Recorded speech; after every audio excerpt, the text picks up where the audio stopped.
Last Sunday, I stood in the driveway of a sprawling suburban home just outside of Kansas City. It was mid-afternoon, perfect weather, the kind of day that usually invites life. But as I looked down the street, this perfectly paved artery lined with these massive, beautiful houses, I realized I was the only living thing visible. Wow. There was this profound, heavy silence. No kids on bikes, no neighbors talking over fences, just the low hum of central air conditioning units protecting everyone inside their sealed glass boxes. Right, the sound of isolation. Exactly. And my host, he walked out, gestured to his quarter-acre of chemically perfect grass, and took this deep, satisfied breath. Yeah. Finally, he said, some peace and quiet. But it didn't feel like peace to you. Not at all. I felt a strange, vibrating isolation. It reminded me of the exact inverse feeling I had months ago in a crowded square in Bologna, where the physical pressure of bodies was inescapable and privacy was, well, impossible. And that's when the realization clicked. We usually talk about these differences as mere architecture or zoning laws. But looking at that empty American street, I realized we are actually looking at a psychiatric chart. That lawn wasn't just landscaping, it was a moat. And that house wasn't just a home, it was a fortress built on a specific, uniquely American fear. That's a powerful way to put it. So our mission today is to move past the superficial, past the aesthetic choices and the planning codes, and really look at the material manifestation of our deepest collective psychological needs.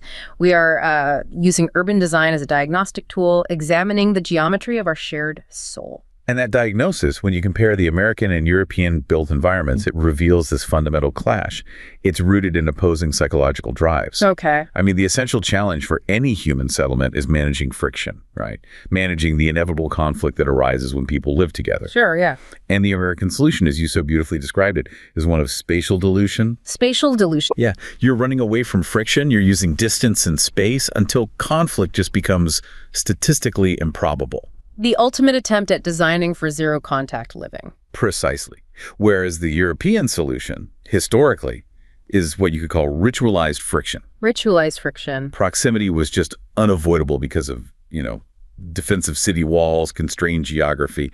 So instead of eliminating contact, they codified it. They managed the chaos through intricate social contracts and performance. So if we simplify this down to like a fundamental phobia. It's the clash between the American fear of the collective swallowing the self claustrophobia and the European fear of being isolated, of being disconnected from the necessary crowd agoraphobia. Wow. Okay, so we're going to trace this fear through our homes, our cars, and our public squares. That's the plan. Okay, let's unpack this American fortress, starting with the philosophical architecture behind it. The whole system, the suburb, the car, the quarter-acre lot, it's all designed to enact negative liberty in physical, spatial terms. So if we're defining our freedom, we're defining it as freedom from things.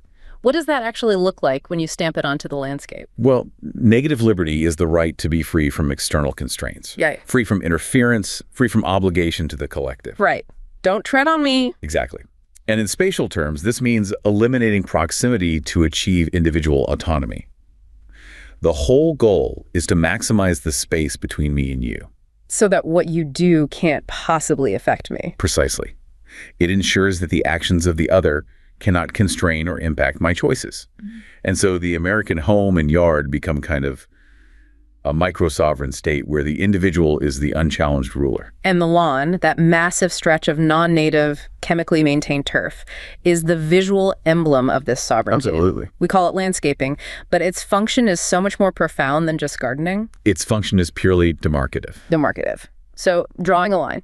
It's a visual declaration of inviolable sovereignty. It's an insistence on agency.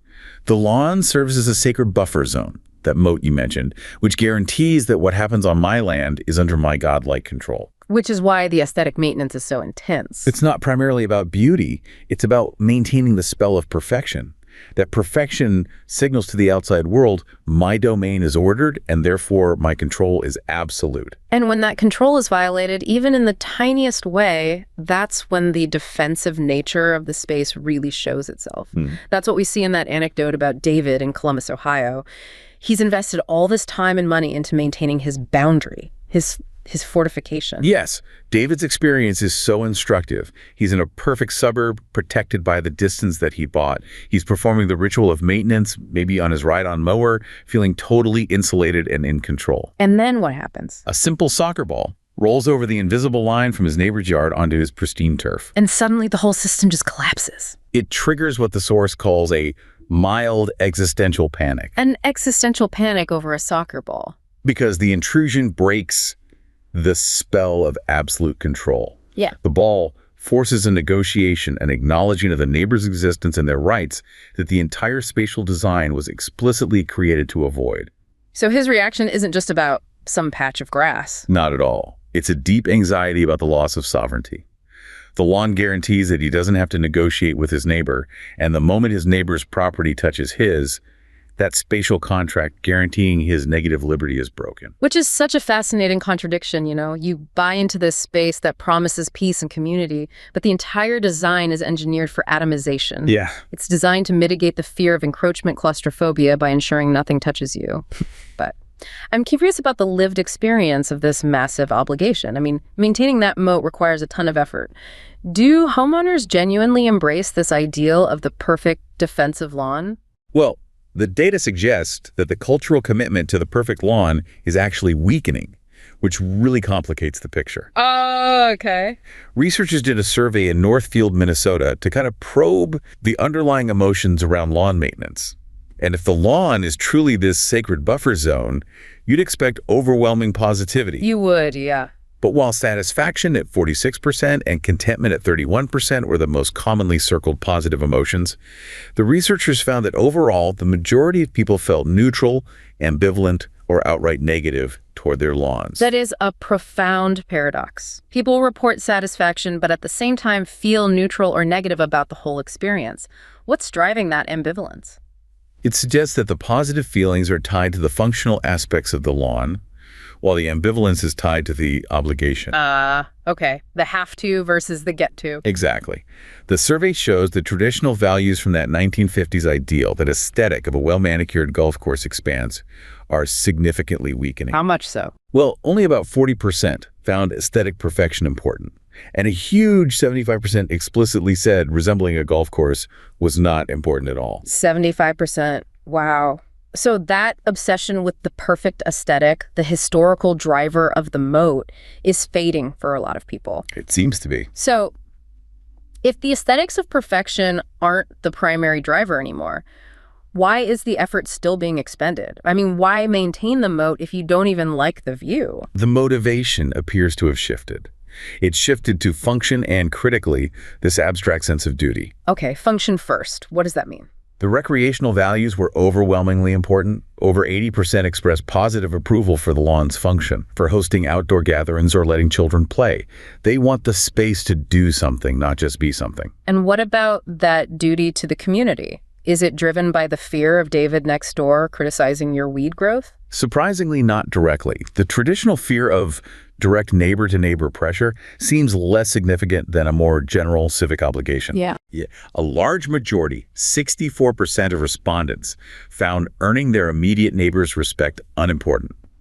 People generally deny strong interpersonal scrutiny. Which might be because the physical distance means they don't interact enough to scrutinize each other effectively. That could be part of it, the crucial distinction.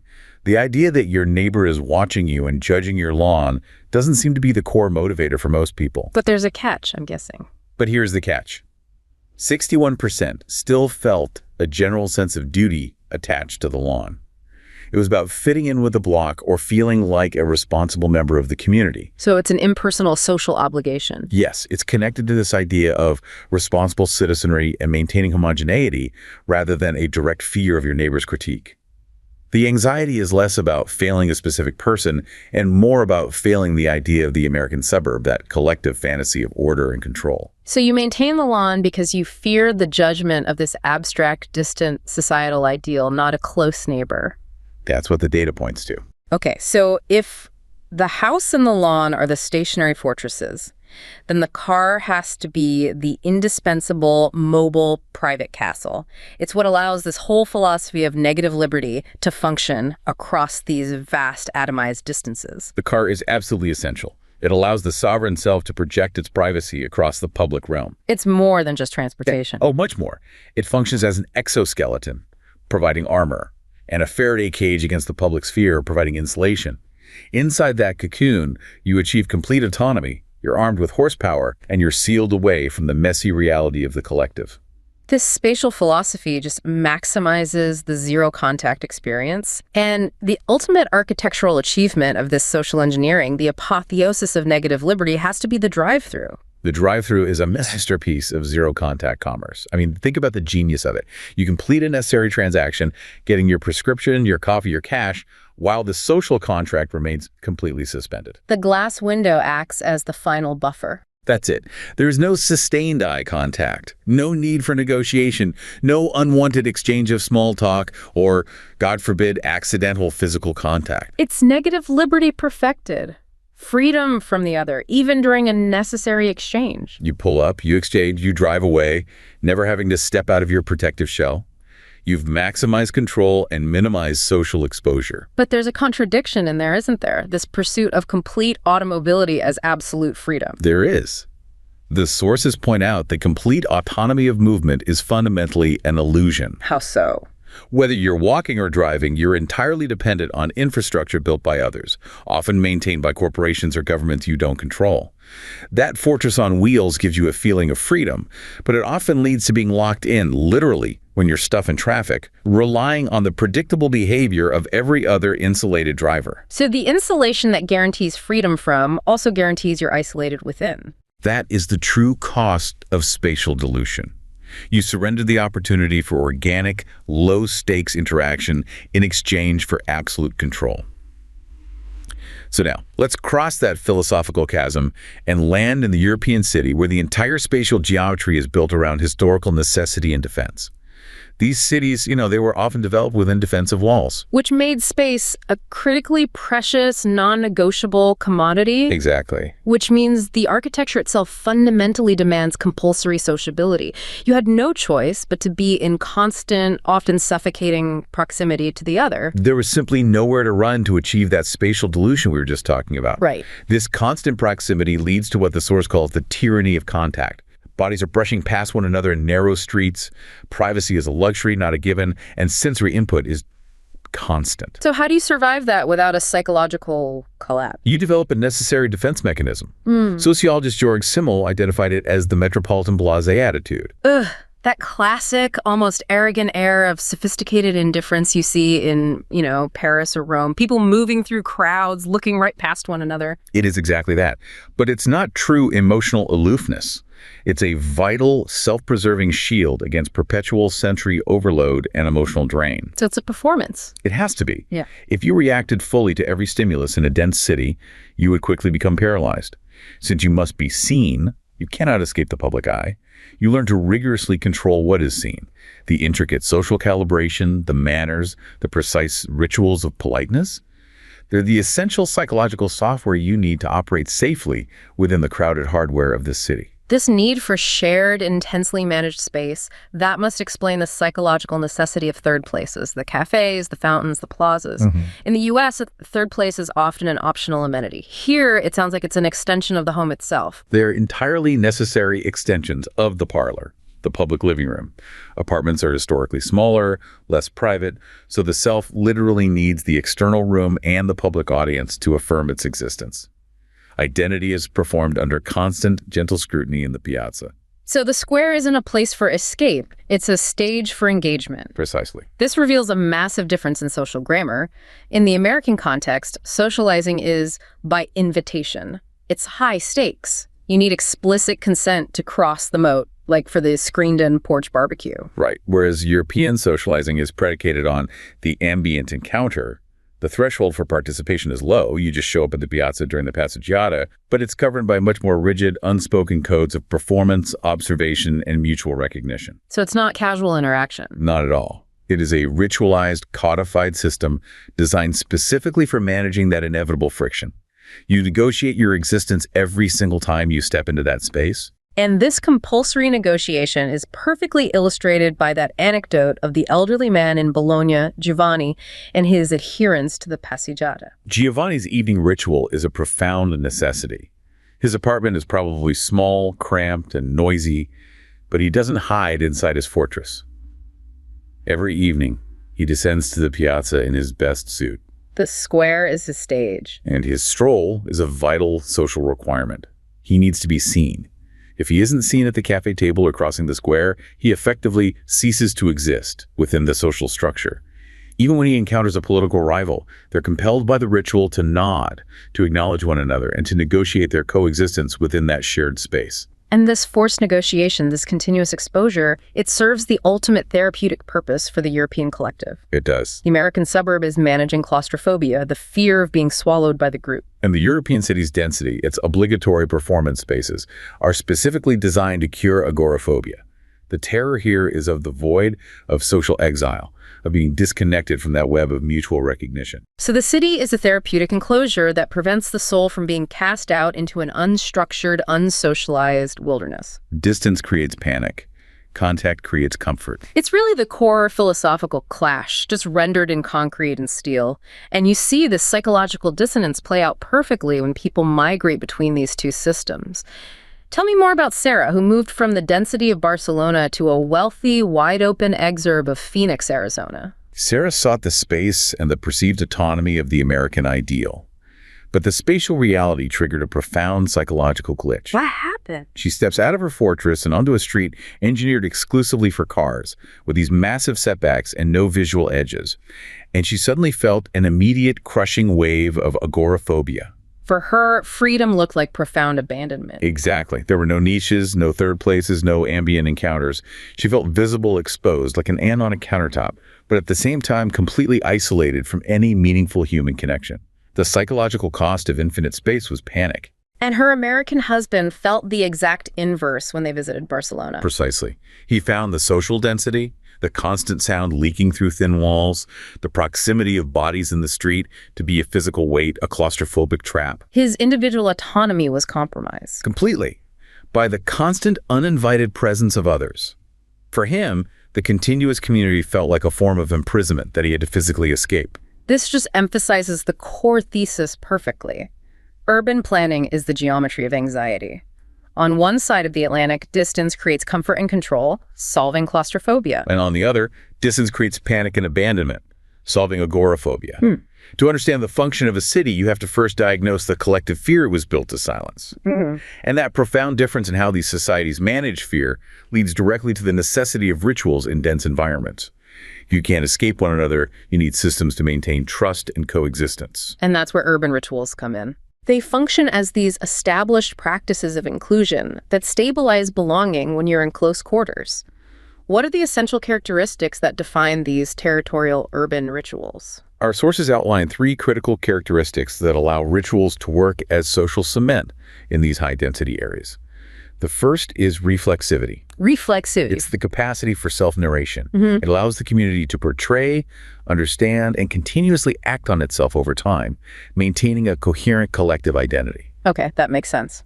What's the second characteristic? Indetermination. And this one is key for broad participation. It means there's a wide margin for interpretation and varying intensity of participation. So you can be a passive observer or an active participant. Exactly. A ritual can accommodate a simple onlooker or a fully active participant, making it flexible enough to bridge differences within the group without requiring some kind of ideological consensus. And finally, there's personalization. Personalization is where individuals participate according to their own lifestyle, their beliefs, their emotions. And this is distinct from mere individualism. The spirit is still about being with others, but each participant experiences and adapts the ritual in their own way, often using symbolic objects. And the sudden and tragic disruption of the COVID-19 pandemic provided this unique, unplanned social experiment on what happens when the physical performance of these vital urban rituals is abruptly taken away in these densely connected European cities. Yeah, it was a real stress test. The cancellations created a void filled with emptiness, mistrust, and anger. But critically, it also pushed citizens to transform that frustration into agency. They improvise. They improvised new dynamics to reaffirm their identity when that public stage was taken away from them. Okay, let's start with the Escalade in Geneva. This is a December festival. It commemorates the 1602 victory over invaders, and it involves historical parades and the symbolic breaking of a chocolate cauldron. Right, so when it was canceled in 2020, the reaction involved immediate sadness, nostalgia, and a degree of anger or mistrust toward the government restrictions. But the response shows the resilience of the ritual. It really does. The capacity for personalization, which was linked to that chocolate cauldron, a symbolic, easily reproducible object, it allowed for tremendous agency. So people just did it at home. Families and individuals adapted the ritual in private spaces, often incorporating new symbols of the moment, like masks on the little chocolate figures. So the community used that characteristic of personalization to keep the narrative alive privately. What about the other two, indetermination and reflexivity? Well, the spontaneous acts like family groups retracing the traditional race route on their own schedule. That demonstrated indetermination. Participation intensity was flexible. You could do a short walk or a long run. And reflexivity. The city organizers, by placing flower crowns at symbolic sites and ringing the traditional melody on the cathedral bell, they engaged in reflexivity. They publicly sustained the historical narrative, communicating to the citizens, the ritual is paused, but its memory and meaning are still here. So the public performance transformed into this private, but still communalized act of memory and soft defiance. That's a perfect way to put it. Now let's look at the San Giovanni Festival in Turin. This one is crucial because the ritual was already compromised before the pandemic even hit. That's a critical distinction. San Giovanni traditionally involves a bonfire and a massive fireworks show on the River Po. I can imagine. But years before, the fireworks, the most anticipated and emotionally resonant element, were replaced by a drone show for environmental and political reasons. And that limited public participation. Severely.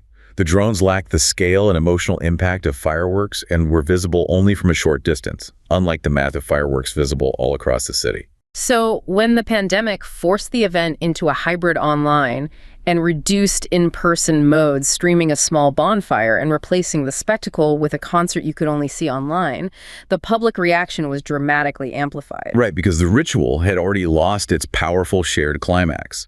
The subsequent cancellations caused intense anger, disappointment, and profound public distrust in the city administration.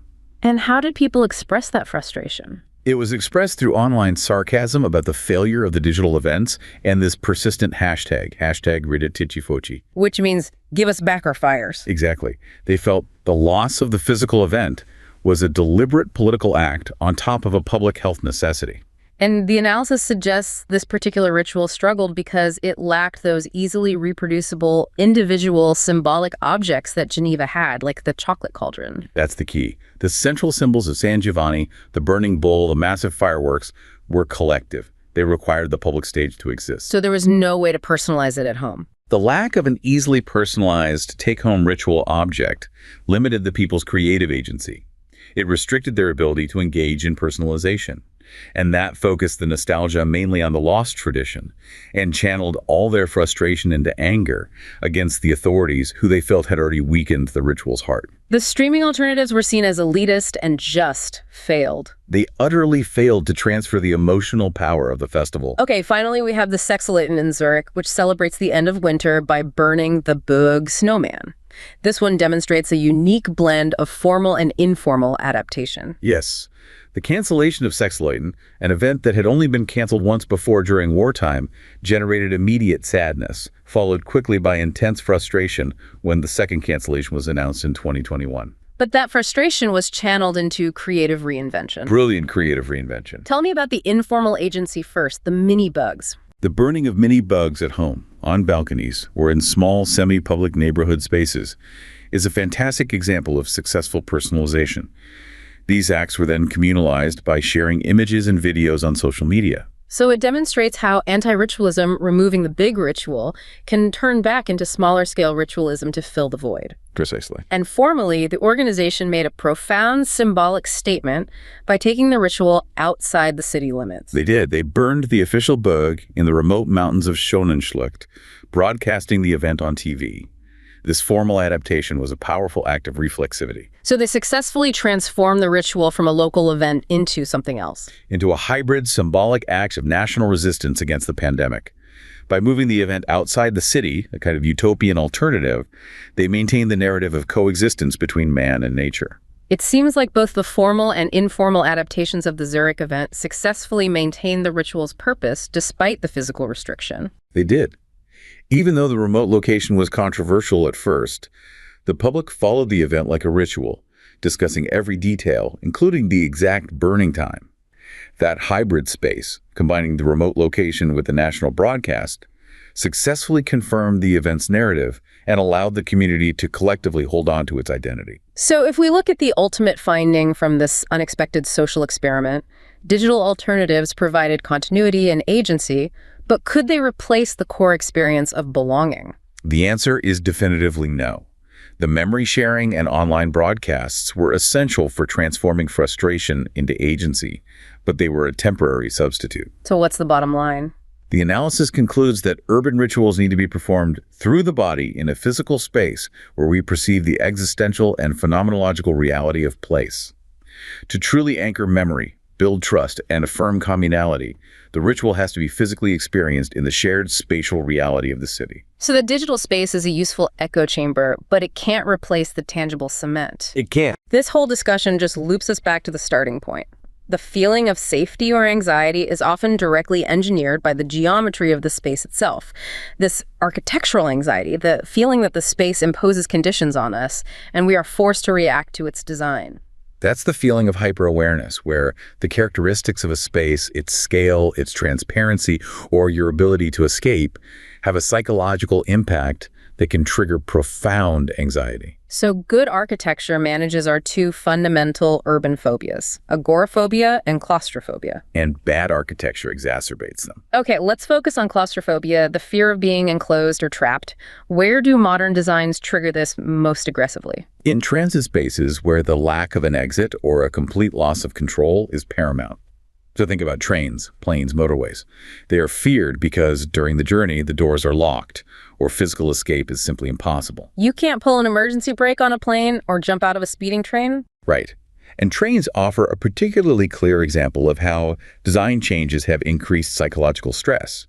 In older compartment cars, you had a small, semi-private room. That compartmentalization gave you a feeling of control, even if it was minimal. Exactly. But modern trains, however, often use the Grossraumwagen, literally the large room car. The open plan car. And this design is a significant psychological step backward because while it's more open, it eliminates compartment privacy entirely, forcing you to be exposed to the glances of others. This constant awareness, coupled with the inability to open the windows or stop the motion, just heightens the feeling of being enclosed and losing autonomy. So people react to this lack of control with these highly individualized, almost anxious attempts to regain agency within that confined space. Precisely. When we lose spatial control, we revert to self-protection. This manifests in seemingly innocuous actions. Deviating from lines of sight, strategically moving seats to protect your back. Or creating makeshift physical shields. One source even noted passengers building a foldable box from cardboard on their tray table just to create a small psychological bunker, or using a blanket cover to achieve a feeling of coziness and invisibility. Or the most capitalist solution, just buying your way out of proximity. Buying a more expensive first-class ticket is often simply buying more individual space and a guarantee of being less crowded. You are paying a premium for the spatial freedom to avoid proximity, which reflects the true cost of alleviating claustrophobia. The motorway presents a similar, if maybe more counterintuitive, trigger, because you are technically in control of your own high-powered vehicle. But the anxiety on the motorway is not primarily triggered by the car itself. It's triggered by the impossibility to get out at any moment. That feeling of being trapped in a stream of movement. Yes, and it's particularly severe in tunnels or during roadworks where there is no hard shoulder, no possibility to pull over, stop, or escape the stream of traffic. You feel delivered to the other traffic, unable to exert influence or control the speed on your own terms. So the lack of an immediate escape route, despite the autonomy of your car, leads to this feeling of fundamental weakness and loss of control. That's it. Okay, shifting to the other side of the coin, how does architecture trigger an attempt to solve agoraphobia, the fear of empty or open spaces, what the sources call space shyness, or Raumsche? Agoraphobia is exacerbated by modern city design that prioritizes transparency and vastness. Think of the vision of modernists like Le Corbusier, who sought a transparent city, cleansed of historical disturbance, with visible buildings penetrated by light and air. But the resulting space was open, infinitely extended, lacking human scale, a psychological void. The cultural critic Walter Benjamin famously critiqued this design. He called the modern city the substitution of the void for the home. When the city is too open, the individual feels exposed and lost. So those wide open vistas, like the grand avenues created by Haussmann in Paris, logically push the collective anxiety away from claustrophobia and toward agoraphobia. When you are exposed, your internal psychological resources are just constantly depleted. The individual feels unprotected and adrift. So what are the historical architectural responses to this profound fear of space? Well, the art historian Wilhelm Wöhringer noted this deep fear of space in Egyptian architecture, and their solution was ingenious. They placed countless non-constructional columns within temples and halls. So columns that weren't holding anything up. In many cases, no structural function at all. Their purpose was to destroy the impression of free, open space and provide shielding for the eye. The view needs something tangible to hold on to, a visual obstacle to break the terrifying infinitude of the void. So the ultimate architectural solutions have to involve creating spaces that allow the individual to control their degree of exposure? Precisely. The goal is to create niches and dead ends. A niche allows you to distance yourself spatially from others, even if only by a meter, creating a moment of micro-privacy. And the most psychologically successful niches are located where? Around a corner or in an indentation where one is out of the main line of sight. And what defines the perfect niche psychologically? It should always offer a protected back wall or some solid barrier and a view out onto the larger space. This arrangement allows you to control the degree of exposure and decide who sees you, which minimizes the feeling of being vulnerable from all sides. They're essential for allowing a momentary retreat to recharge before re-engaging with the city. Totally. And dead ends serve a similar, perhaps more extreme, psychological purpose. How so? Dead ends, located at the extremities of public or semi-private spaces, offer maximum visual and acoustic privacy. When you're at the dead end of a train car, for instance, no one is passing by, you're not disturbing anyone, and you cannot be disturbed. They're the essential retreats where one can truly regain control over the immediate environment. Curing that feeling of being stranded in a vast and different void by providing a physical endpoint. So when we view urban design through this lens of managed anxiety, specifically the American preference for spatial dilution to cure claustrophobia, it compels us to look at the legal and economic structures that enforce this separation. And that leads us right back to zoning laws. We have to acknowledge that zoning is far more than regulatory policy. It is the legal machinery of social control. Absolutely. Zoning laws are designed to maintain a monocultural fantasy by enforcing density restrictions, minimum lot sizes, and other regulations that restrict access for certain populations. So the mechanism is spatial dilution. Intended to keep the unwanted, other, the poor, the different, the noisy, the non-homogeneous, at a sanitary distance. This is the primary system for reinforcing class and racial boundaries across the American landscape. And it's part of a much bigger trend. It is. This local control system contributes significantly to the massive global trend toward increasing urban segregation, driven especially by globalization and the ongoing rise of neoliberal market orientation. So the degree to which a society emphasizes market mechanisms over social redistribution seems to directly correlate with how spatially divided its cities become. The relationship between the welfare regime and spatial segregation is stark. The architecture of fear is codified into law. It is. When we compare the impact of different welfare regimes, we see that the highest levels of social spatial inequality are found in residual, market-oriented liberal welfare states like the U.S. Why is that inherent to the liberal welfare model? Because these systems rely so heavily on the private market for basic needs, especially housing, health, and education. They offer limited public subsidies for social housing and minimal redistribution. So economic inequality just translates directly into spatial inequality. Almost directly. Those with resources can buy maximum distance, the fortress and the moat, while those without are concentrated in areas with fewer resources and more density. The market encourages separation. And what about the traditional European model? Conversely, the lowest levels of segregation are historically found in universal redistributive welfare states, such as in Northern and Western Europe. These states explicitly built up strong social elements, accessible, high-quality social housing dispersed across the city, universal education, robust public health care. So by moderating extreme inequalities and removing housing from pure market competition. They limit the sociospatial segregation that inco-differences would otherwise create. Strong welfare states actively counteract the inherent tendency of the market toward spatial division. You also mentioned a phenomenon in market-oriented systems called the urban inversion, which flips the historical narrative of the inner city being for the poor. The urban inversion is a consequence of gentrification and neoliberal policy. Historically, the affluent occupied the suburbs and the poor lived centrally. And now that's flipped. Now, due to the high desirability of renovated city centers, gentrification pushes the affluent into the core, while the poor are increasingly suburbanized, often displaced into older, marginalized rings of the metropolis. What are the consequences of that inversion for the suburbanized poor? It creates significant spatial mismatches. Low-income labor is forced further and further away from job concentrations, which typically remain in the central metropolitan areas. Which increases commute times, raises transportation costs, and limits access to services and high-quality employment. This structural inequality gets baked into the urban landscape, hardening the differences between populations and ensuring that poverty becomes increasingly geographically isolated, but now in sprawling, low-density areas. Beyond the policy itself, we have to consider the way we even talk about segregation. The discourse around it seems to perpetuate some of the very problems we're trying to solve. The framing problem is critical. The continued and often incorrect association of moderate segregation, simple, natural clustering with the highly charged concept of the ghetto causes enormous damage. How so? Using that powerful term increases stigmatization, it produces public fear, and it creates gaps where none need exist. This strong negative framing often legitimizes fierce and unequal policy interventions that disproportionately target the marginalized communities rather than the structural economic drivers. And there's a fundamental hypocrisy, or what the sources call a moral double standard, in how individuals approach this. Absolutely. Individually, people express a strong preference to live next to others who resemble their own profile, a tendency called homophily. And this individual choice, when exercised collectively by those with resources, is what creates segregation. But those same people simultaneously fight against that collective result. They express dismay about segregation as a societal problem.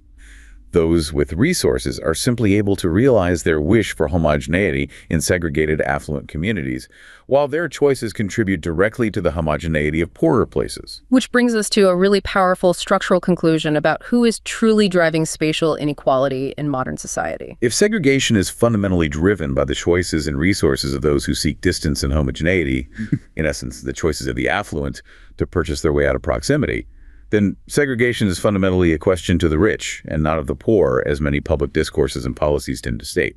Right. Policies that focus solely on fixing poor neighborhoods, labeling them as problematic, completely miss the structural reality that the wealthy making their defensive choices are the primary systemic drivers of spatial inequality. That's the argument.